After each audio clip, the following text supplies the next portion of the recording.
तो यहाँ NCERT book का जो टॉपिक है 1.11 dipole in uniform external electric field. तो हमारे पास कोई इलेक्ट्रिक डाइपोल है, उसको यूनिफॉर्म इलेक्ट्रिक फील्ड में हम रखेंगे तो उस पर टॉर्क प्रोड्यूस होगा। टॉर्क मतलब टर्निंग फोर्स, जो किसी को टर्न करे। जैसे यहाँ पर फैन घूम रहा है तो क्यों घूम रहा है? क्योंकि उसमें टर्निंग फोर्स लगता है। आपका दरवाज़ा घूम रहा है तो उसमें भी क्या लगता है? टर्निंग फोर्स लगता है। इसलिए यहाँ पर जो टर्निंग फोर्स है उसी को क्या बोलते हैं? टॉर्क बोलते हैं।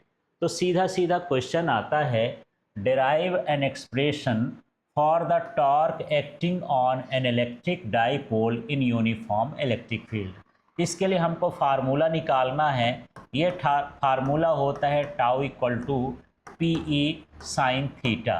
तो चलिए इसके लिए हम क्या करेंगे, सबसे पहले एक डाइपोल बना लेते हैं। तो ये है इलेक्ट्रिक फील्ड, इस तरह से यहाँ पर इलेक्ट्रिक फील्ड है। एक दो लाइन चाहो तो आप और खींच सकते हो, बस ये लाइन कैसी होनी चाहिए? पैरेलल होनी चाहिए। आप ये जो देख रहे हो यहाँ पर, ये दो मेरे पास पॉइंट हैं। ये है इलेक्ट्रिक डाइपोल, ये ए हो गया, और ये यहाँ पर ये पॉइंट बी हो गया। ये माइनस क्यू चार्ज है और यहाँ पर ये प्लस क्यू चार्ज है। आप जानते हैं कोई भी डाइपोल होता है उसमें दो चार्ज होते हैं। कौन कौन से? प्लस क्यू और माइनस क्यू। प्लस क्यू में फोर्स लगेगा इधर, Q E force electric field के डायरेक्शन में, क्योंकि जब भी कोई चार्ज इलेक्ट्रिक फील्ड में रखा जाता है उस पर फोर्स लगता है, और उस फोर्स का फार्मूला होता है चार्ज इनटू इलेक्ट्रिक फील्ड। अब यहाँ पर भी माइनस क्यू में चार्ज में भी फोर्स लगेगा, तो माइनस क्यू जो होता है ये अपोजिट साइड लगेगा, तो इलेक्ट्रिक फील्ड के अपोजिट फोर्स लगेगा, ये हो गया क्यू ई। यहाँ पर जो एंगल बनता है वो हो गया थीटा। अब यहाँ पर हम एक राइट एंगल ड्रॉ कर लेंगे। इस तरह से यहाँ पर फार्मूला, ये डायग्राम बनाना है फार्मूला डिराइव करने के लिए। ये डायग्राम हो गया।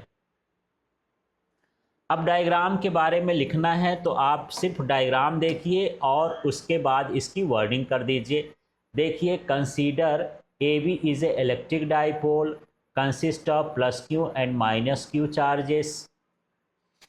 It's distance is 2L. It is kept in uniform electric field E at angle theta. The force acting on plus Q charge is QE in the direction of electric field, whereas force acting on minus Q charge in opposite direction of electric field, its value is QE. Both forces are equal and opposite. ये equal and opposite हैं। सो torque is produced in the dipole. इससे torque produce हो जाता है।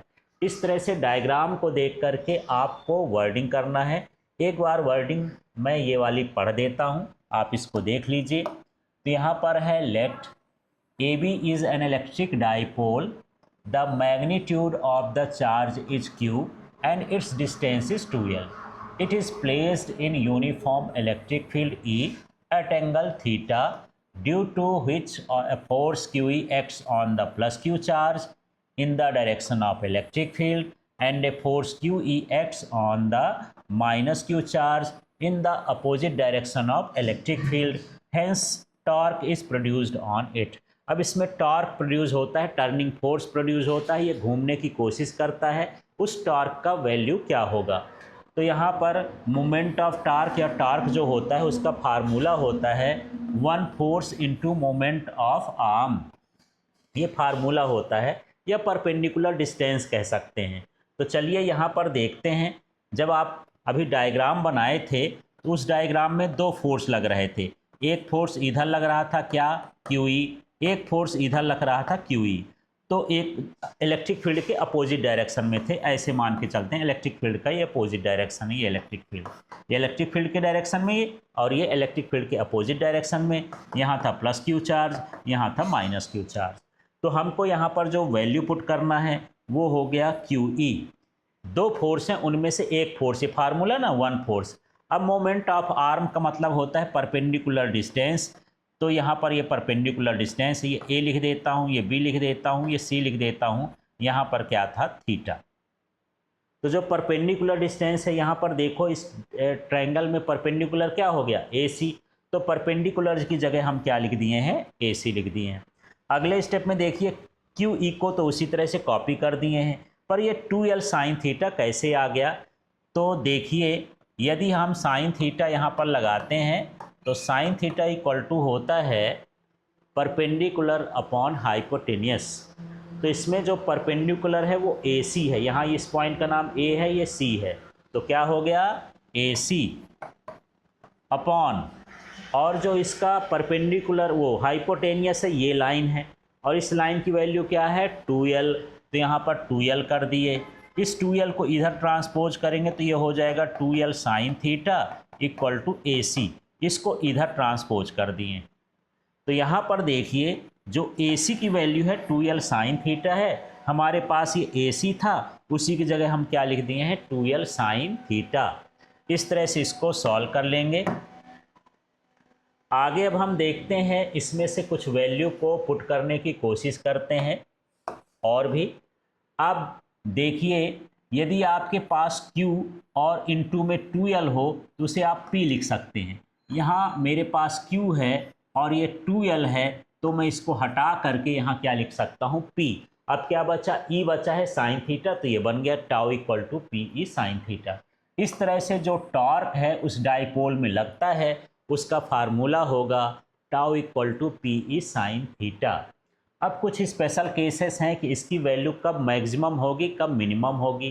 तो इसके लिए यदि मैं यहाँ पर 90 डिग्री रख दूँ, ये फार्मूला है ना, ये फार्मूला को 90 डिग्री रख दूँ, माने जो डाइपोल है इलेक्ट्रिक फील्ड है ये परपेंडिकुलर है। जब परपेंडिकुलर है तो आप जानते हैं साइन 90 की वैल्यू 1 होती है, तो PE आ गया, और ये वैल्यू क्या होती है मैक्सिमम वैल्यू कहलाती है। तो आप कैसे लिखेंगे, when dipole and electric field are kept perpendicular then the torque acting on it is maximum। तो यही लाइन आपको यहाँ पर लिखना है। अब अगली कंडीशन ले लेते हैं, जब ये पैरेलल हो माने जीरो एंगल बने तब क्या करेंगे। तो देखिए ये फार्मूले से आपको ये वर्डिंग करना है, tau equal to PE sine theta होता है, लेकिन थीटा इक्वल टू 0 रख दिया हूँ। इसका मतलब है कि जो डाइपोल है और जो इलेक्ट्रिक फील्ड है वो म्यूचुअली पैरेलल हैं। तो when dipole is parallel to electric field then torque acting on it is 0, क्योंकि साइन 0 जो होता है वो 0 होता है। इस तरह से यदि हम इसका वेक्टर फॉर्म लिखेंगे तो tau vector equal to P vector into E vector हो जाएगा। इसका यूनिट देखें तो अभी फार्मूला देखे थे आप, force into moment of arm होता है। फोर्स का यूनिट न्यूटन है और मोमेंट ऑफ आर्म एक डिस्टेंस है, तो इसका SI यूनिट क्या हो जाएगा न्यूटन मीटर हो जाएगा। अब ये टॉर्क करता क्या है, ये टॉर्क जो है डाइपोल को इलेक्ट्रिक फील्ड के डायरेक्शन में अलाइन करने की कोशिश करता है। ये जो हम नीचे के पॉइंट लिखे हैं ये केवल आपके 1 मार्क्स 2 मार्क्स के लिए हैं। आपका यदि डेरिवेशन आता है तो केवल उतना लिखेंगे tau equal to PE sine theta. लेकिन वहाँ पर क्वेश्चन आ जाए when its value is maximum और मिनिमम, तब आप एंगल लेकर के एक 0 लिखेंगे और एक 90 लिखेंगे, तो दोनों कंडीशन बता सकते हैं। 0 तक कब होगा, जब डाइपोल इलेक्ट्रिक फील्ड के क्या होगा पैरेलल होगा, तब हमको यहाँ पर मिनिमम वैल्यू इसकी मिलेगी, और जब परपेंडिकुलर होगा तो मैक्सिमम वैल्यू मिलेगी।